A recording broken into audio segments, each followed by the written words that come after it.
This is Michael Waitze, and welcome to the virtual FinTech Forum at the Start Me Up Hong Kong Festival. We have a pretty impressive group gathered for today's roundtable discussion, and I'd like to have the panelists give a quick self-introduction. Let's start with Amanda Tung. Amanda, go for it. Ladies first, thanks, Michael. So my name is Amanda. I'm wearing two hats today. First of all, I'm the founding board member of FinTech Association of Hong Kong. At the same time, I am the board sponsor for the InsurTech Committee. And in my day jobs, I previously with Jong On and now with One Connect, which is the associate members of Ping On Group. So I'm based in Hong Kong. We are here to actually serve insurance companies with technologies output from, the Ping On groups in China. Was way better than I could have done. I'd like to go to Alister Musgrave next, please. Alister, you're up. Hi, everybody. Thank you for having me today. My name is Alister Musgrave. I'm General Manager of BoltTech Hong Kong. Prior to BoltTech, I founded moneyhero.com.hk, part of Hyphen Group, or formerly Compare Asia Group. Some of you may ask who or what is BoltTech. BoltTech is a very young company. It's 1 year old last month, but we are already in 14 markets across North America, Asia, and Europe. Our mission is to build the world's leading technology-enabled ecosystem for protection and insurance, and we have a full suite of data-driven and digital capabilities. Essentially, we're helping power the connection between insurers, distributors, and customers, and just make it easier and better for customers to buy insurance and to help insurers on the other side distribute in a more efficient and data-driven, digitally enabled fashion. Awesome. Thank you very much for that. And finally, let's hear from Rohit Nambiar. Rohit, it's great to see you again. Hi, Michael. It's great to see you as well. I work for Tune Protect Group. It's an insurer in Southeast Asia. So today we have presence in Malaysia, Thailand, as well as UAE, and a reinsurance license. We basically are a InsurTech based insurer, i.e. Our tech is quite advanced, coupled with the lifestyle insurance products that we give. So if you're looking for really bite-sized products from things like eyewear to the cheapest home insurance in town, then that's typically us. Okay, and just for everybody that's listening, thank you very much for joining today. Our conversation is meant to be about how technology has transformed insurance during the COVID-19 pandemic. And I just want to jump right into the topics, but I don't think we can get away from this idea of remote work. And maybe Rohit, you can start on this. I think remote work has become a part of our lives in a way that none of us could have imagined at the beginning of 2020. 2020 was a year unlike any others. And I know that you've been vaccinated. You were very public about this, posting it on LinkedIn. So good for you. Congratulations. And as the world continues to get vaccinated, will insurance business leaders like yourselves and employees return to their offices as usual, or is some form of hybrid work here to stay? What do you think? I think all of them getting back to work is done and dusted. I think in our lifetimes, it's over. I don't see everybody coming back to work. I see some sort of an equilibrium that we will reach. I think as people work at home, we've realized that we miss the opportunity to meet people, see people. I'm a people person, so I miss that. At the same time, people appreciate the independence we have today. But I think at 3 levels, the changes will happen. I think for sure we will see more what we call collaborative work setups. So if you want to work from home, you want to work at office, you do it. The second one, I think, is the managers will be challenged. Like most of our managers are not really prepared or built to manage this new world. So there's a lot of support we'll have to provide for them.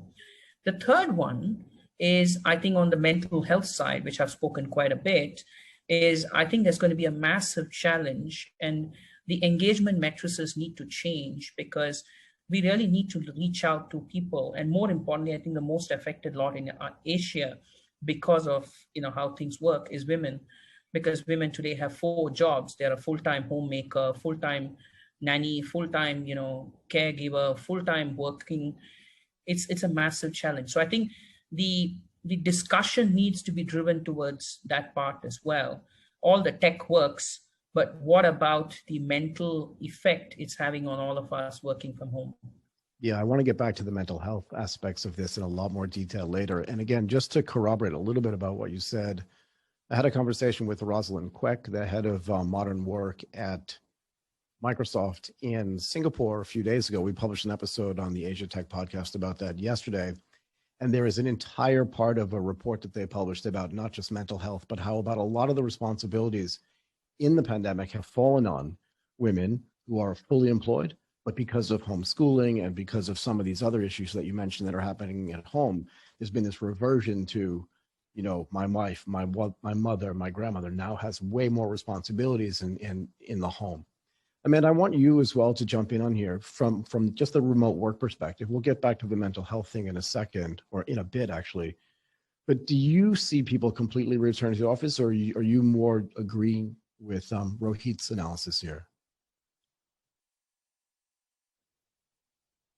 Amanda, that's for you.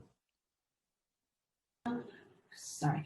I would vote for a hybrid mode in a sense because, you know, that's, I guess, especially in Hong Kong, you know, office space is so expensive, right? But at the same time, you know, depends on your job nature that you probably need to meet with different people, right? So say for the insurance industry, I guess, you know, agents would be prefer to be in office and meeting their clients in a face-to-face, you know, setting. Yeah. But in terms of business perspective, I think you know the COVID gives opportunities for the insurance to kind of rethink about, you know, their distribution channels, you know, whether that they should actually focus more in terms of, or invest more in terms of developing their digital channels, and then also making, you know, all these changes around that. Yeah, really good point. And Alister, I'd like you to follow up on that as well, particularly from a BoltTech perspective, from a sales and distribution standpoint, particularly after the acquisition of Frank, right? Has the pandemic accelerated the adoption of new technologies and methods by traditional insurance agents, or do you think that's going to take more time as well? Yeah, it's really, you know, it's a very, very good point. I think certainly what we've seen is I'd say, if I structure it two ways, on a high level internally with insurers, it's definitely driven the need to move to digital faster, right? So everyone knew, every insurance company knew they need to do digital, they need to do it faster.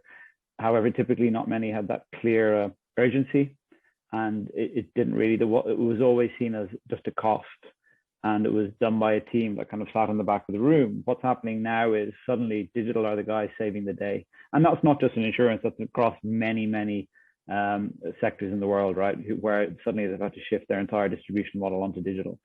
So ultimately you've seen a focus and a much sharper focus on the alignment of resources towards achieving digital goals faster.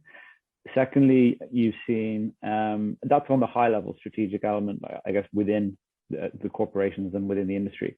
As you think about how it's impacting consumers, consumers have started to see already the shift to digital in everything they're doing. Instead of going to restaurants, they're buying food on Deliveroo. Now, at the same point, they're also expecting the same, not only from their restaurants, but they're expecting the same from their insurance companies. So customers' expectations have stepped up a level where they're expecting the insurers to be digitally present for them. And that has a multitude of impacts for the insurers, right? It means not only do you have to have digital journeys for everything, not only do your agency force have to be enabled digitally, and, you know, I read an interesting report that agents, insurance agents who have digital capabilities typically have I think 15 to 20% higher NPS score than those who do not, which is very interesting. So even in the face-to-face element, the digital element still helps them get an edge.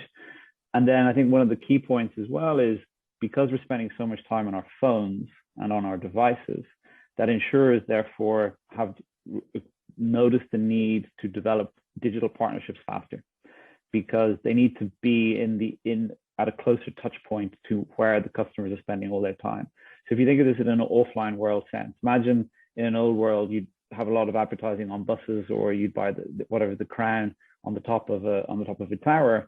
Now you need to be in the app that you're spending 70–80% of your time in. And that shift has really helped recharge and reset that focus with a more digital skew far faster than I think most in the industry would have had anticipated, certainly when COVID came along. I want to get Rohit's opinion on this in a second, but I want to follow up with you just quickly.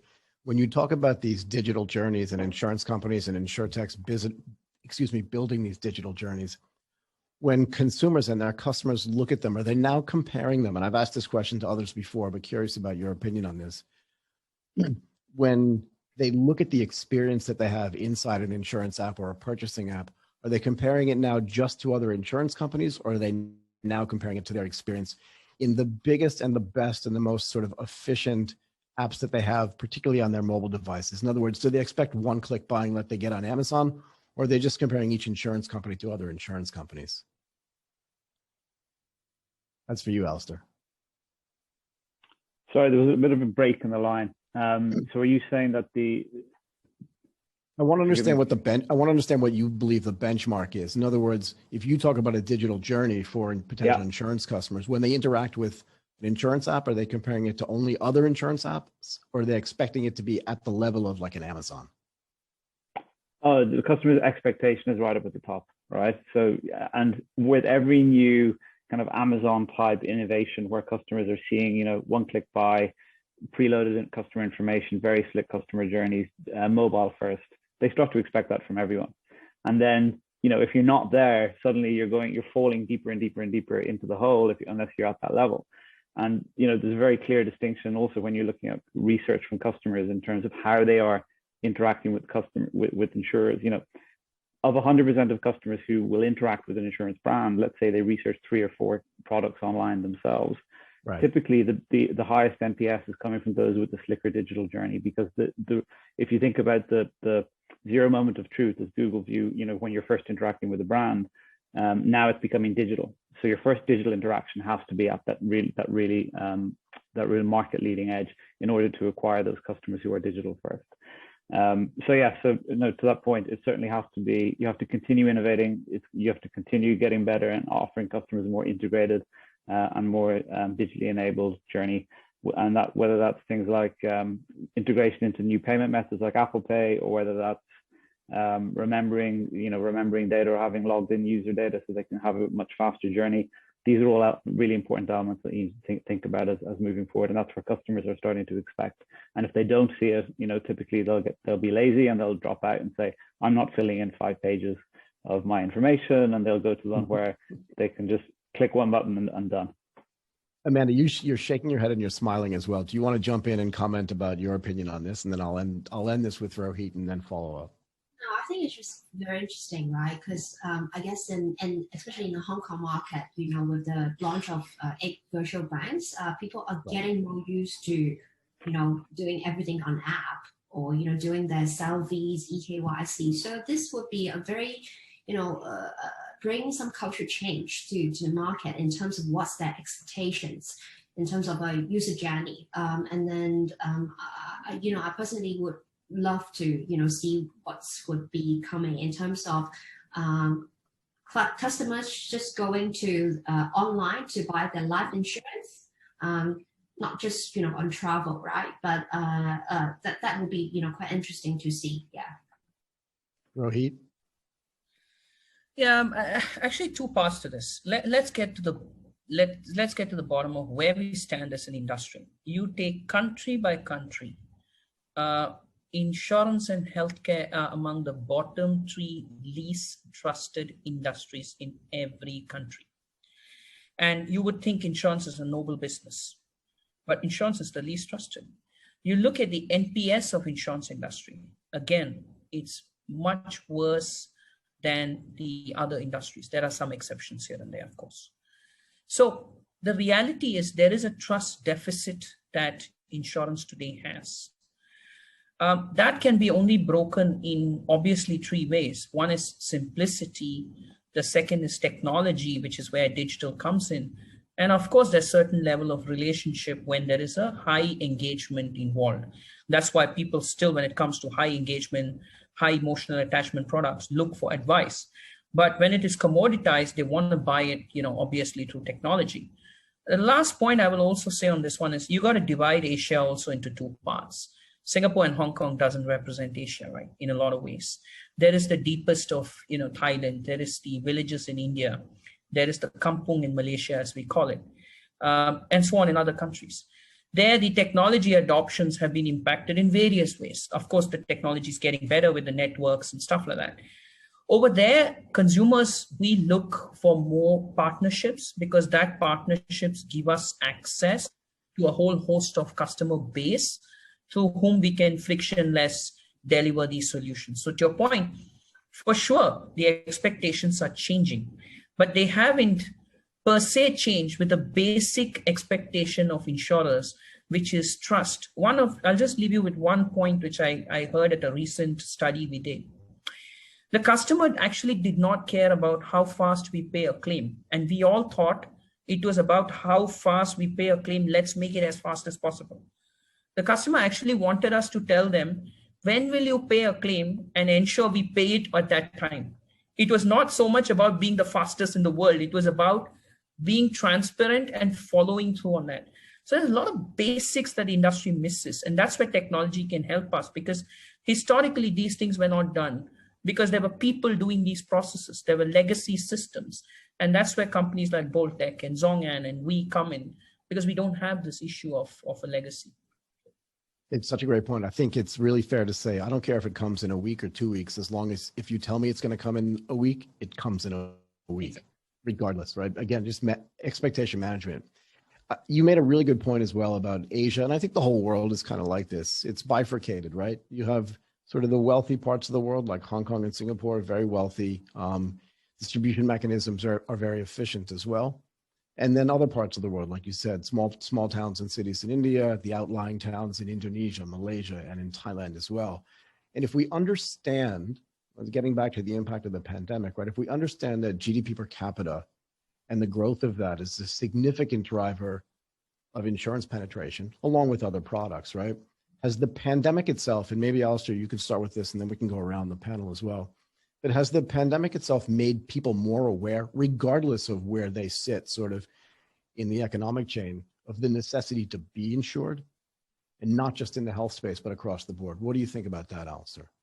Yeah, I think that's a great question. It's a very good observation. Something we've typically seen in BoltTech, if I come back to some of our core businesses and the fact that we do device protection, and we also have a lot of more home related cover, so like home contents, etc. And one of the things we've seen is an increased focus on those two products. So while the pandemic has refocused the need to have adequate health and adequate health cover, which was also behind the success of certain COVID plans that went live in many markets in Southeast Asia, it's definitely driven focus onto other areas of people's lives. So suddenly we're spending a huge time at home and a huge amount of time on our devices. And we've seen a big pickup in consumers' focus here, as these are two areas in our lives that have come into far greater importance that perhaps recently people haven't appreciated. We recently did a survey in Hong Kong of customers in kind of our core demographic, but we looked across all age groups. And the one area that came up this time around versus a prior survey 2 or 3 years ago in terms of products people want to focus on was really looking into more items related to the home, and more related to things they possess and use, and more related to things like mobile phone. So it's really coming clear in a lot of the pickup that we're seeing. And with that, we have in BoltTech we've come up with some very innovative technology ways to help people get the cover they need on their phone at home, for example, and then ultimately remove the need for them to go down to the shop or to go meet people, but they can do it all in the space of a few minutes from their own home and stay safe and while still get the cover they need. Got it. Amanda, do you want to comment on that as well? I would like to project this into, two dimensions, the supply and demand side. So of course, from the demand side, that, with the change of behaviors of people, there will be a change in demand, as Alister mentions, that there will be kind of more focus of, home insurance, for example, because you are staying, much more time at home now. But on the supply side, I do see that there's a changes in the market as well, because, for example, in Hong Kong, because with the travel restrictions, right? So all the life insurers have to refocus in the local market. So they have to be very creative in terms of offering different products to such a very, mature but yet wealthy and small markets. So, that's how I would say, from a demand and supply side, that how these two players are actually making different changes every day.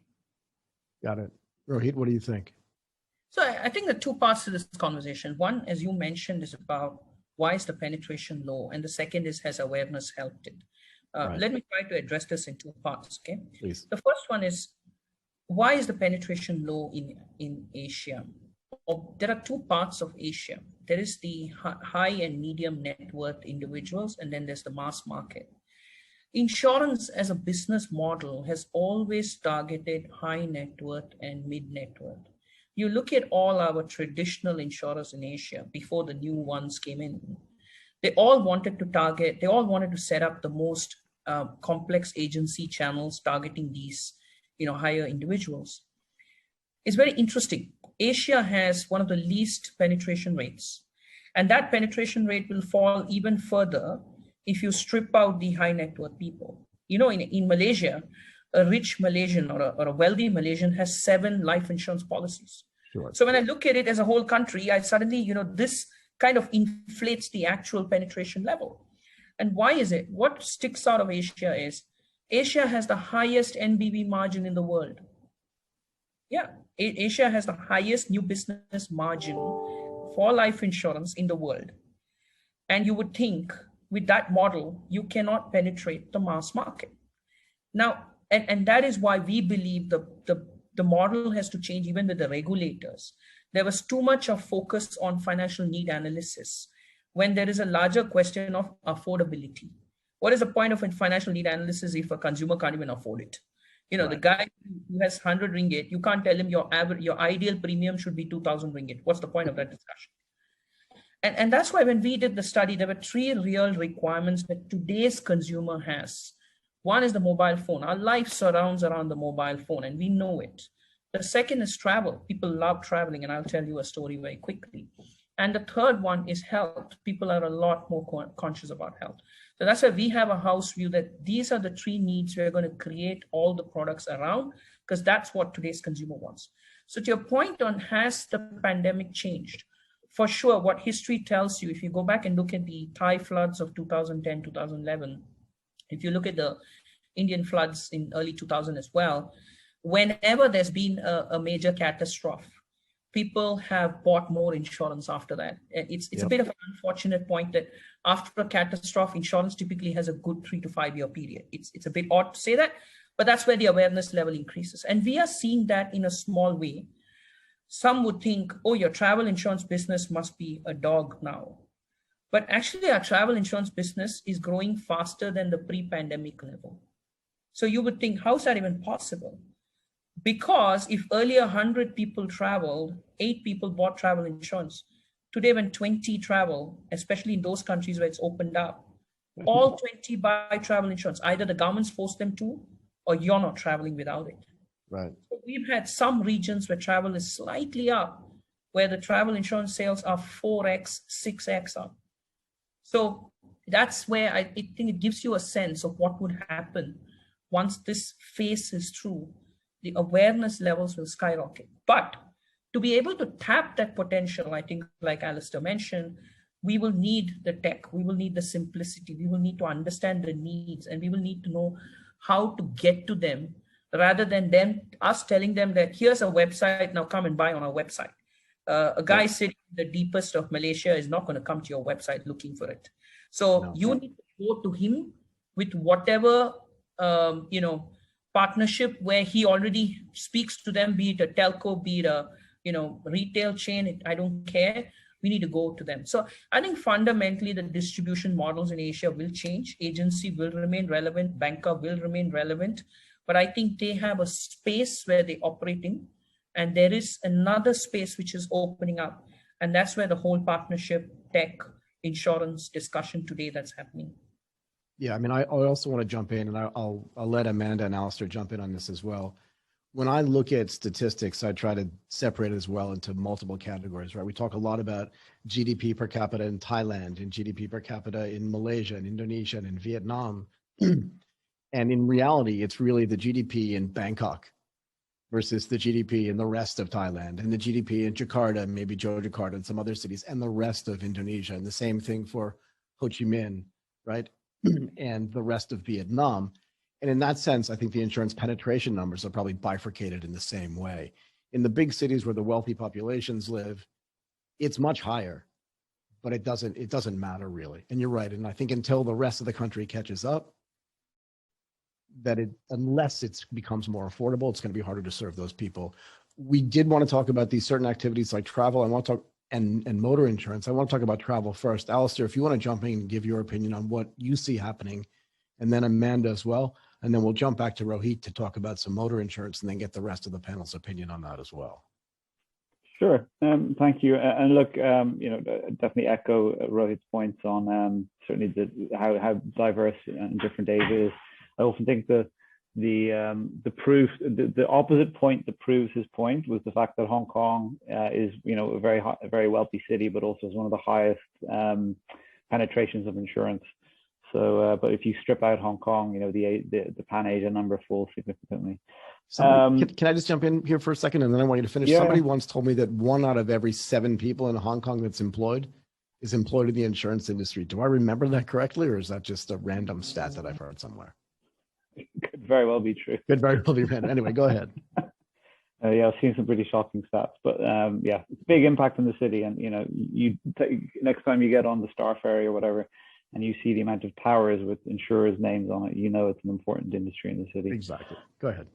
So look, travel, Hong Kong obviously travel down and globally down roughly 90-95%, and other markets maybe close to 100%. Now, when you look at, I was doing a similar exercise around this time a year ago, and then around 8 months ago, trying to forecast when travel would come back. And everyone keeps thinking it's 6 months away, it's 6 months away, it's 6 months away. And even if you look at the IATA, who have roughly 80% of all travel seats in the world, as in they have a view on forecasting, they keep getting it wrong and keep pushing it back and back. Yeah. So it's very hard, right? And we're all it's like trying to catch a falling knife. It's going to be very hard to predict for when it will come back as it was. However, what we are seeing changing, and I also know it's partly because my wife works in the travel business, so I see snippets of it, is domestic travel, intra-European travel, inter-United States travel, etc. There's still an element there. So certainly people are looking to stay more at home. They may not be needing to fly to another country. They may be able to get a train, etc. So certainly domestic travel should be able to stay stronger. And then also that then leads to plan things like staycation cover, which you've seen come up in certain cities, certainly in Hong Kong and then Singapore.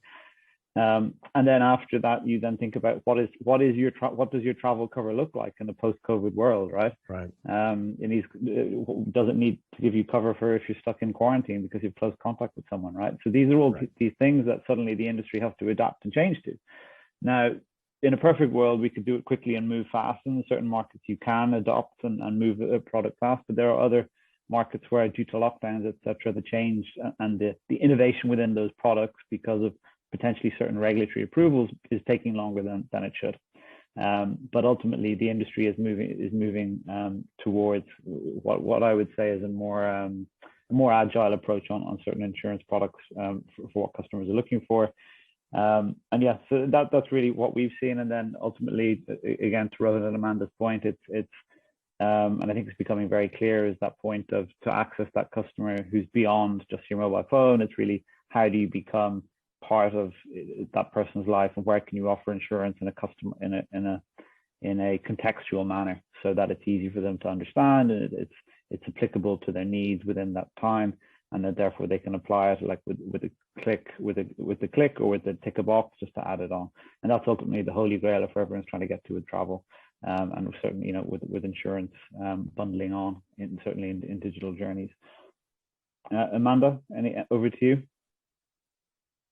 I hate to say that, but I think travel will be dead for quite a while. Okay. except, some part of the world like China, right? So, and I guess, with the post-COVID effect, the behavior of people would be, different in terms of, they will still travel, but the frequency definitely will drop until that we have a very standardized international passport of the vaccine thing going, right? So I would think, it would be, interesting to see how the travel insurance would actually link up with, all these vaccines and, all these maybe geographic restrictions like Europe, restricted kind of area of travel, how this is going to pact along with, the post-COVID kind of, re-pick of travel coming back. So I wanted to jump in on motor insurance as well, because I think that the behavior, as you mentioned, has changed around this as well. And again, I want to go back to Alister to talk about this a little bit, and then we'll go back around the panel. But if people aren't commuting to work anymore, right? If people are not driving, they're not going shopping as much anymore, they're definitely not driving to the airport anymore. How has motor insurance changed? I think there's some fundamental things that are going to change in motor insurance over time anyway, just basically due to autonomous driving, but that's a different topic. And do you think the things that the pandemic has changed will create more adoption in the sort of pay-as-you-go category and also in sort of parametric insurance as well? What do you think, Alister? Yeah, it's a really good point. And I'd love to say I know the specific answer, but what I can tell you is it certainly is evolving. It hasn't completed that evolutionary cycle yet. So take it on a high level, motor in many markets in Southeast Asia is loss making. Any change to that product will require significant technical investment, a significant tech investment upfront to really start to innovate it.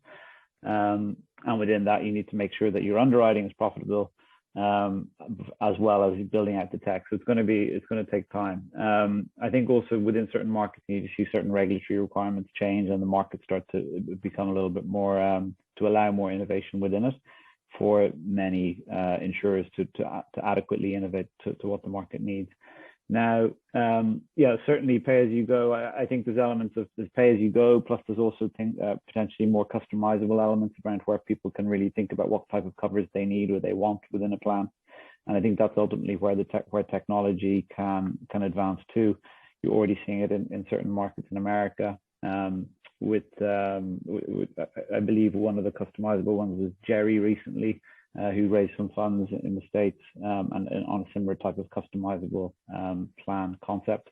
So that type of move where customers are really creating more bespoke products, trying to drive down the price based on their actual requirements, certainly will become beneficial. If you were living in, let's say, London, where people very often, or even where I am right now in Ireland, Dublin, people drive to work. You don't have a very efficient public transportation, right? Yeah, right. It's not as well developed as it is in many cities in Asia, and ultimately, you suddenly have people working from home, and instead of using your car 7 days a week, using it maybe 2 days, 1 day a week. Right. And that's obviously going to have an impact, of course, on kind of what customers are willing to pay. And if I took a travel example for you, as to the mindset of where customers want and what customers are demanding, we had a campaign where we were doing a certain campaign on something, and customers ignored the campaign, and they came back and said, can you please refund my annual travel? And and because ultimately that's where the mindset and that's what the expectation is, right? So customers are already going there in terms of their expectations. It was to the digital point earlier, their expectations are getting higher and higher, and the industry needs to catch up, and really the market share there is for those who can catch up fastest. And really give the customers what they want when they need it. Fair enough. Go ahead, Rohit. Michael, it's a topic quite close to my heart, because I think, frankly, for too long, motor insurance was a worry for general insurers in Asia, because motor insurance was not profitable because regulators controlled us, especially on the motor third-party book, as we call it, which was not profit-making. In most countries, the regulators control the pricing on it. Be it India, be it Malaysia, many countries, because it's mandatory, right? Yes, it's mandatory and it's a regulatory risk. If you allow us to price it as per the market, we will, it's going to be a crazy price. And that's why the regulators want to control it, which is fine. Right. Fair enough. But what you're seeing in the last 2 years is insurers are making landfall profits on motor.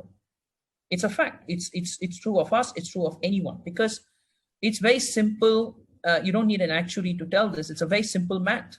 You're not driving the car. So when you're not driving the car, you're not having an accident. Lower. Yeah, and I read somewhere, I can't prove it, that actually there's been lower deaths across the world in the last 2 years, except for the last wave in India, because motor accidents are much lower. Right. So coming back to this conversation, I think one is to exactly what Alister said. That's the same question we get, saying I don't want your annual plan, but when I travel, I want everything. I want COVID cover. I want quarantine cover. I want vaccine cover. It's become very specific. It's become very, they want to have the choice of add-on. Now, coming back to the motor side, the first is motor is profitable, and we need to show the consumers we care, we trust, and when things are good, we're going to give you back something. We can't keep holding it this way. Telematics was one such example. 5 years back, I launched it in Malaysia. I must say it met with lukewarm response, and that response has been quite similar in other parts of Asia as well. Can I ask you quickly, when you implemented the telematics insurance, right? So for people that don't know, telematics in general is installing something in the car that sort of does real-time measurements. Now, there are ways to do telematic insurance off a cell phone that has GPS and stuff like that, but how did you do it? Just so people can understand how it was implemented. I think we can spend a podcast on this one, but let me try to summarize that in 1 minute. We'll get back to that then. Go ahead. Yeah. So there's two options. There are three options broadly. One is you can fit it on the battery. Second is you can fit it inside the car. The third is you can use a mobile app. I did not go for a mobile app at that point, because when a car is stolen, somebody can just throw the mobile and then you can't track the car anymore. So one of our value propositions we gave a customer was Malaysia has a car stolen every 45 minutes. Yeah. Okay. It's a top 5 highest theft ratio in this part of the world. So one of our propositions given was we'll be able to locate your car back. We were able to, during the pilot period, get 9 of the 10 cars back to the customer. So obviously that was a straight impact into the bottom line. But was the acceptance level there? Not really. Why? Because consumers found it complex to understand, how do I really get this discount, 20%? There were data privacy questions. Are you going to track me down? You know exactly where I am. Right. Even though we gave an option to most of the men in the room, the first question when I presented telematics was, so my wife can track me where I am Friday evening. And, we had to tell them, you can switch off the button. But of course, they know that the data is still coming to us. So obviously, there were some challenges. So that's why, for example, in Tune, we've gone for the other option, which is to say, just send me a picture of your odometer. And if you drive below a certain kilometer, we'll just give you the discount. But for me, a metro mile type of approach where the discount is upfront and if you don't drive the car is much more practical.